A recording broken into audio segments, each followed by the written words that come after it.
คลิปนี้ผมจะพามาดูวิธีการเพาะเมล็ดสะเดาสำหรับใช้เป็นต้นตอในการเสียบยอดทาบกิ่งหรือจะเพาะไว้สำหรับปลูกนะครับพอเราได้เมล็ดสะเดาที่สุกมาแล้วให้เอาใส่กระมังแล้วก็เปิดน้ำใส่จากนั้นให้เอามือขยี้เมล็ดสะเดาให้เมล็ดมันหลุดออกจากเปลือกของมันนะครับ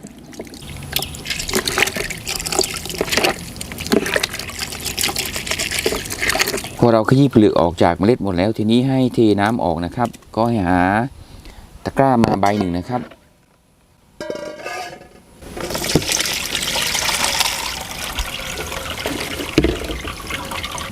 จากนั้นก็เปิดน้ำใส่นะครับเปิดน้ำใส่แล้วก็ล้างเมล็ดสะเดาให้สะอาดอีกรอบหนึ่งนะครับพอเราเปิดน้ำใส่สะเดามันก็จะลอยออกมาแบบนี้แล้วก็เลือกออกมานะครับเลือกเอามาใส่กระมังไว้นะครับ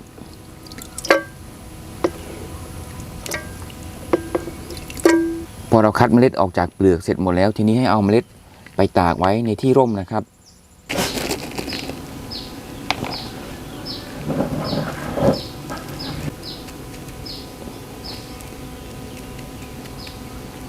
ในการตากเมล็ดสะเดาท่านผู้ชมต้องตากไว้บริเวณที่ร่มเท่านั้นนะครับอย่าเอาไปตากแดดเพราะว่าถ้าเราเอาไปตากแดดเมล็ดสะเดานะครับเขาจะมีเมล็ดข้างในเขาเรียกว่าเอมบริโอมันนะครับอะไรก็แล้วแต่เวลาเราเอาไปตากไว้บริเวณแดดจัดๆนะครับมันก็จะร้อนนะครับแล้วก็ไหม้เมล็ดสะเดาเหมือนกันนะครับถ้าเราเอาไปตากไว้บริเวณแดดจัดๆมันก็จะร้อนแล้วก็ไอตัวเอมบริโอตัวนั้นนะครับมันก็จะเสียนะครับมันก็จะไม่งอกผมผึ่งเมล็ดสะเดาไว้4 วันมันก็แห้งดีแล้วนะครับนี่ครับเดี๋ยวไปดูวิธีการเพาะเมล็ดสะเดาลงแปลงกันเลยนะครับสำหรับวิธีการเตรียมแปลงเพาะผมก็จะทำเหมือนการเตรียมแปลงผักทั่วไปนะครับผมก็จะผสมปุ๋ยหมักที่ผมทำเข้าไปด้วยนะครับก็ผสมไม่ต้องเยอะเท่าไหร่นะครับพอประมาณเดี๋ยวมาดูวิธีเพาะเลยนะครับก็จะเอาไม้ไผ่แหลมๆแบบนี้นะครับผมก็จะขูดดินให้มันเป็นร่องยาวๆนะครับระยะห่างระหว่างร่องผมจะเอาห่างประมาณคืบหนึ่งนะครับสำหรับความลึกของร่องผมจะให้มันลึกประมาณ1 ข้อนิ้วแล้วก็อีกครึ่งหนึ่งนะครับ1 ข้อนิ้วครึ่งประมาณนี้นะครับเพื่อที่จะเวลาที่เราใส่เมล็ดสะเดาไปแล้วเราจะกลบดินได้มิดพอดีนะครับ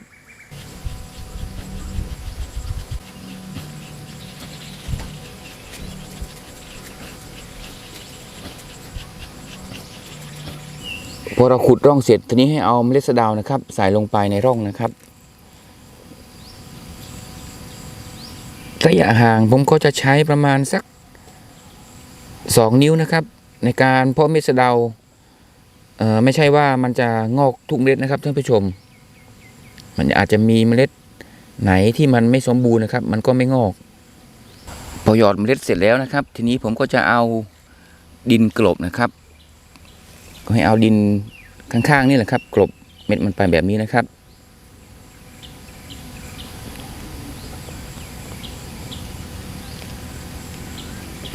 พอกลบเม็ดเสร็จนะครับทีนี้ให้เอาฟางคลุมนะครับ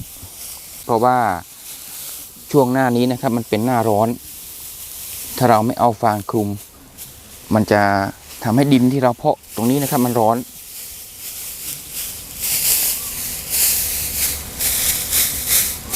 พอคลุมฟางเสร็จทีนี้ก็ให้รดน้ำให้ชุ่มเลยนะครับสำหรับวิธีการรดน้ำในหน้าแล้งแบบนี้ให้รดทุกวันนะครับในช่วงเช้ารด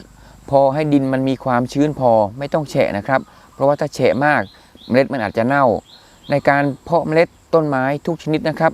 เราต้องรักษาความชื้นของดินนะครับให้มันมีความชื้นตลอดเวลาอย่าให้ดินมันแห้งเพราะว่าถ้าดินแห้งนะครับอัตราการงอกของเมล็ดต้นไม้ที่เราเพาะมันจะสูญเสียและก็จะทำให้ต้นไม้ที่เราเพาะมันตายได้นะครับพอเรารดน้ำชุ่มดีแล้วทีนี้ผมก็จะเอาถางมะพร้าวมาคลุมทับไว้อีกชั้นหนึ่งนะครับเพื่อที่จะช่วยมันพรางแสงแล้วก็ป้องกันหมามันมาคุ้ยดินนะครับทำให้เมล็ดที่เราเพาะมันเสียได้นะครับหมามันชอบมาเล่นบริเวณที่ผมทำแปลงตรงนี้นะครับ15 วันผ่านไปเมล็ดสะเดาที่ผมเพาะไว้มันงอกแล้วนะครับเดี๋ยวผมจะเอาทางมะพร้าวออกส่วนฟางที่คลุมผมก็จะ เอาออกนิดหนึ่งนะครับจะให้มันคลุมไว้เพราะว่าช่วงหน้านี้มันเป็นหน้าร้อนนะครับมันร้อนให้ฟางมันช่วยคลุมความชื้นไว้เดี๋ยวสะเดาเขาก็จะแทงยอดออกมาผ่านฟางที่คลุมไว้เองนะครับเดี๋ยวผมจะให้ดูสะเดาที่ผมเพาะเมล็ดไว้อายุ1 ปีที่อยู่ข้างๆนี้นะครับนี่ครับอันนี้เป็นสะเดาที่ผมเพาะเมล็ดไว้อายุ1 ปีมันก็โตประมาณนี้นะครับนี่ครับโตเท่าแท่งดินสอแล้วก็เหมาะที่จะถอนนะครับเอาไปทาบกิ่งนะครับหรือจะเอาไปชำใส่ถุงแล้วก็เอายอดสะเดาพันธุ์ดีมาเสียบไว้เพื่อเปลี่ยนยอดมานะครับจากสะเดาป่าให้เป็นสะเดาพันธุ์ดีได้แล้วก็อีกวิธีหนึ่งนะครับเราสามารถที่จะตัดนะครับต้นมันออกแล้วก็เอายอดสะเดาพันธุ์ดีมาเสียบไว้ในเปลงเลยก็ได้นะครับแล้วค่อยถอนต้นมันไปชำใส่ถุงดำที่หลังนะครับครับสำหรับคลิปนี้ผมต้องขอจบเพียงเท่านี้นะครับขอบคุณทุกท่านที่ติดตามและรับชมนะครับ